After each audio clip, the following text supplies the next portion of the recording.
آج اختلاف موجود ہے میرے پیارے ساتھیوں، کوئی جلوس نکالتا ہے کوئی نہیں نکالتا ہے، کوئی نعرہ لگاتا ہے کوئی نہیں لگاتا ہے۔ نبی نے فرمایا تھا میرے بعد بہت اختلاف دیکھو گے، اختلاف ہوگا، لیکن اختلاف کے ٹائم کرنا کیا ہے؟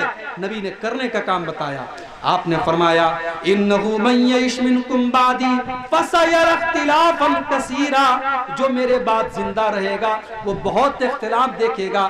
فعلیکم بسنتی وسنت الخلفاء الراشدین المہدیین، تو جب اختلاف آ جائے تو تم میرے طریقے پر چلنا اور میرے خلفاء راشدین کے طریقے پر چلنا، میرے صحابہ کے۔ جب اللہ کے نبی کی وفات حضرت عمر نے کہا اللہ کے نبی تو واپس آئیں گے اور ان لوگوں کے ہاتھ اور پیر کاٹ ڈالیں گے جو یہ کہتے ہیں کہ اللہ کے نبی کو موت آ گئی، آپ کی وفات۔ مسجد میں آئے، مسجد میں صحابہ کا مجمع لگا ہوا، عمر فاروق بڑے غصے میں کھڑے ہیں، حضرت ابوبکر صدیق نے کہا بیٹھ جاؤ، لیکن حضرت عمر بیٹھنے کے لیے بھی تیار نہیں۔ اس کے بعد حضرت ابوبکر صدیق منبر کے قریب آتے اور خطبہ دیتے ہیں، اور اللہ کی حمد و ثنا بیان کرنے کے بعد سورہ آل عمران کی آیت نمبر 144 کی تلاوت کرتے ہیں۔ وما محمد الا رسول قد خلت من قبلہ الرسل، ارے محمد تو ایک رسول ہے، آپ سے پہلے بھی دنیا میں رسول آئے ہیں۔ افإن مات او قتل، اگر آپ کو موت آ جائے یا آپ قتل کر دیے جائیں، انقلبتم علی اعقابکم، تو کیا تم اپنی ایڑیوں کے بل پلٹ جاؤ گے؟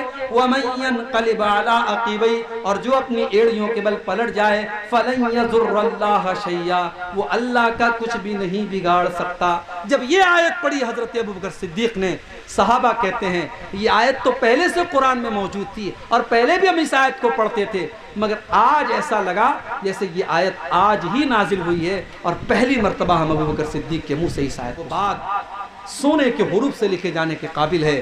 حضرت ابوبکر نے کہا تھا من کان یعبد منکم محمدا فإن محمدا قد مات، او لوگو جو محمد کی عبادت کرتا تھا، جو محمد کو اپنا رب مانتا تھا، وہ یہ سن لے کہ محمد صلی اللہ علیہ وسلم اللہ تعالیٰ کے پاس جا چکے ہیں، آپ کو موت آ چکی ہے۔ ومن کان یعبد اللہ، اور جو اللہ کی عبادت کرتا ہے، جو اللہ کو اپنا رب مانتا ہے، فإن اللہ حی لا یموت، تو وہ یہ کان کھول کر کے سن لے کہ اللہ تعالیٰ اکیلی ایسی ذات ہے کہ وہ زندہ رہنے والا ہے، اس کو کبھی موت آنے والی نہیں ہے۔ جب یہ تقریر کی حضرت ابوبکر صدیق نے، حضرت عمر کہتے ہیں کہ میرے پاؤں زمین پر نہیں ٹکے اور میں زمین پر بیٹھ گیا اور مجھے یقین ہو گیا کہ اللہ کے پیارے نبی۔ صحابہ کنفیوز تھے کہ آپ کو کیسے غسل دیں، آپ کے بدن سے کپڑا اتارے تو کیسے اتارے؟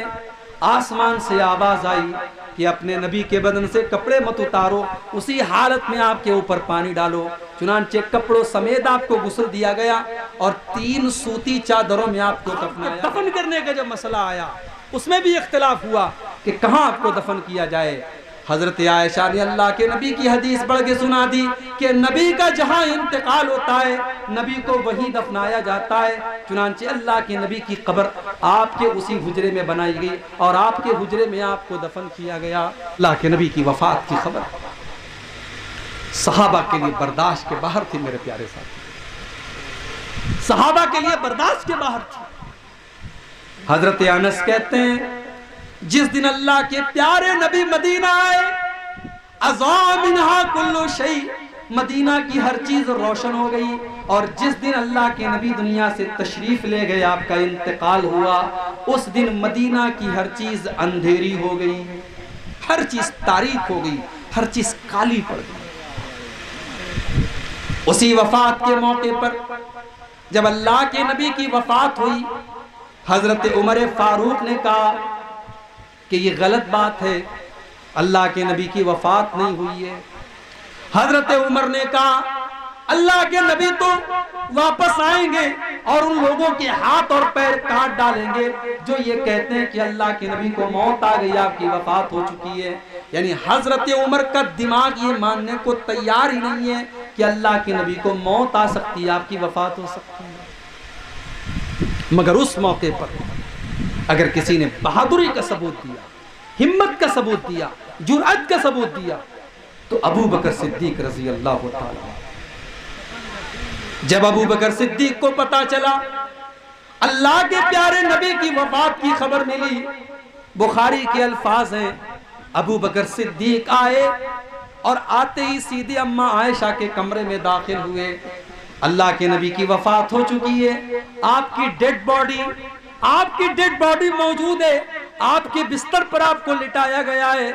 حضرت ابو بکر نے اللہ کے نبی کی پیشانی کو چوما، آپ کے ماتھے کو چوما اور روتے ہوئے کہا بے ابی انت و امی، میرے ماں باپ آپ کے اوپر قربان ہو جائیں، لن یجمع اللہ علیک موتتین ابدا۔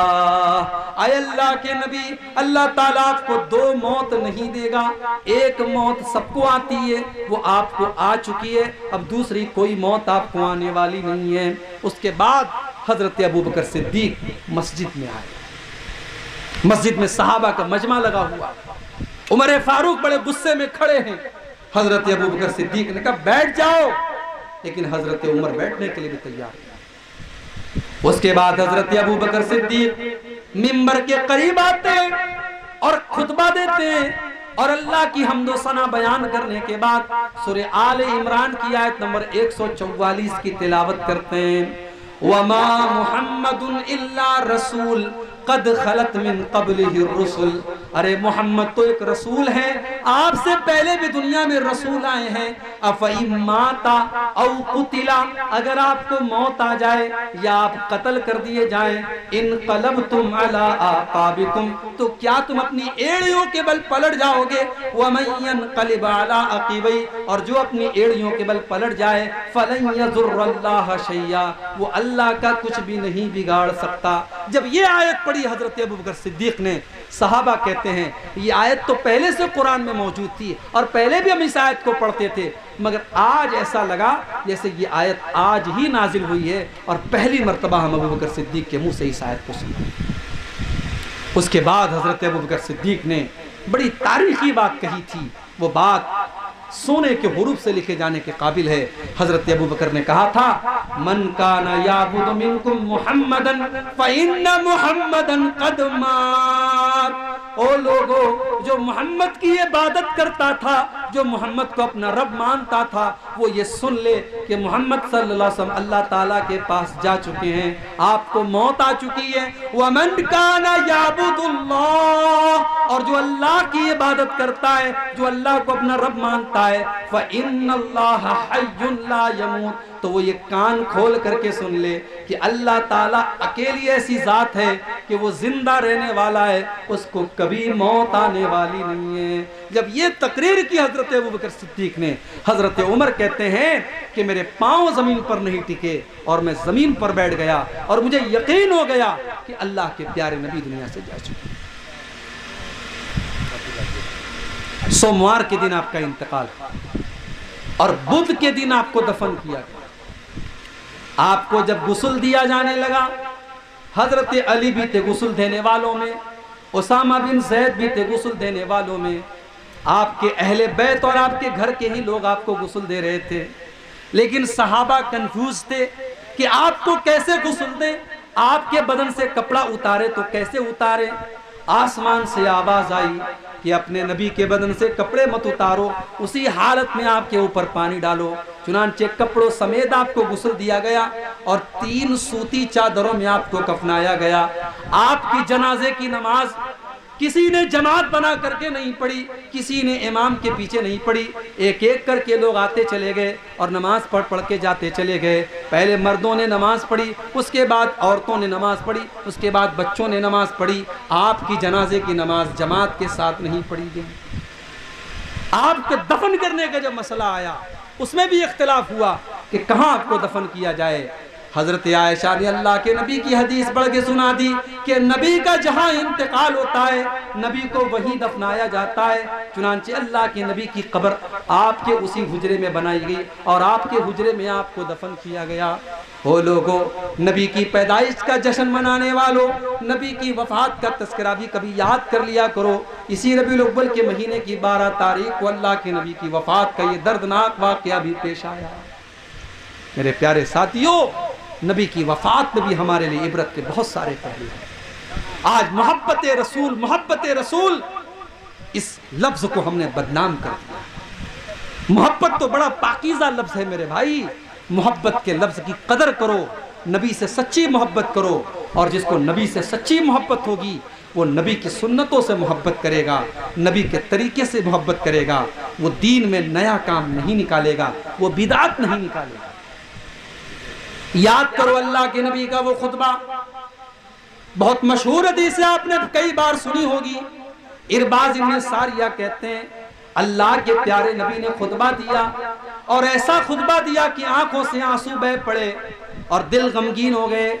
اور خطبہ دینے کے بعد صحابہ نے اللہ کے نبی سے کہا کہ اے اللہ کے نبی، آپ نے تو آج ایسا خطبہ دیا ہے، ایسا لگ رہا ہے کہ یہ الوداعی خطبہ ہے، یہ آخری خطبہ ہے، اے اللہ کے نبی اس موقع پر آپ کچھ نصیحت کر دیجئے۔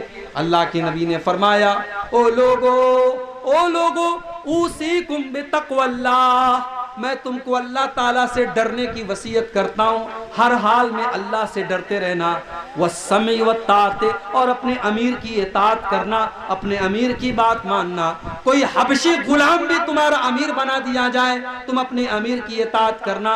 وَإِنَّهُ مَن يَعِشْ مِنكُم بَعْدِي فَسَيَرَى اخْتِلَافًا كَثِيرًا، اور جو میرے بعد زندہ رہے گا وہ بہت اختلاف دیکھے گا۔ آج اختلاف موجود ہے میرے پیارے ساتھیوں، کوئی جلوس نکالتا ہے، کوئی نہیں نکالتا ہے، کوئی نعرہ لگاتا ہے، کوئی نہیں لگاتا ہے۔ نبی نے فرمایا تھا میرے بعد بہت اختلاف دیکھو گے، اختلاف ہوگا، لیکن اختلاف کے ٹائم کرنا کیا ہے، نبی نے کرنے کا کام بتایا۔ آپ نے فرمایا انہو من یعش منکم بعدی فسیری اختلافا کثیرا، جو میرے بعد زندہ رہے گا وہ بہت اختلاف دیکھے گا۔ فعلیکم بسنتی وسنت الخلفاء الراشدین المہدیین، تو جب اختلاف آ جائے تو میرے طریقے پر چلنا اور میرے خلفاء راشدین کے طریقے پر چلنا، میرے صحابہ کے طریقے پر چلنا۔ تمسکوا بہا وعضوا علیہا بالنواجذ، اور میرے طریقے کو مضبوطی سے پکڑ لینا اور اپنے داڑھ کے دانتوں سے تھام لینا، یعنی کبھی مت چھوڑنا۔ میرے پیارے ساتھیوں، یہ بدعتوں کا زمانہ ہے، خرافات کا زمانہ ہے، نبی سے محبت کے نام پر بہت کچھ ہو رہا ہے۔ میں نبی کی یہی حدیث آپ کو یاد دلا رہا ہوں کہ نبی کے طریقے کو تھام لیجئے، نبی کی سنت کو تھام لیجئے۔ جو نبی کا سچا چاہنے والا ہے، میں نے خطبے میں وہ آیت پڑھی تھی، وَمَا آتَاكُمُ الرَّسُولُ فَخُذُوهُ وَمَا نَهَاكُمْ عَنْهُ فَانْتَهُوا، رسول تم کو جو دے دیں لے لو، اور رسول جس سے منع کر دے اس سے رک جاؤ۔ نبی نے 2 عید دی ہے، نبی کی شریعت میں کوئی تیسری عید نہیں ہے، لہٰذا 2 عید کو کافی سمجھو۔ نبی سے محبت ہے تو نبی پر درود پڑھو، نبی پر سلام پڑھو، نبی کی سنت پر عمل کرو، نبی کے طریقے پر چلو، لیکن اسلام کو بدلنے کی کوشش مت کرو، شریعت کو بدلنے کی کوشش مت کرو۔ میرے پیارے ساتھیوں، آج کی تقریر کا میرا یہی پیغام ہے کہ ہم نبی سے صحیح اور سچی محبت کریں، اور یہی تڑپ اور یہی جذبہ میں چاہتا ہوں کہ ہم سب اپنے دلوں میں پیدا کریں۔ اللہ سے ہم دعا کرتے ہیں رب العالمین اپنے نبی سے سچی محبت کی ہم سب کو توفیق عطا فرما۔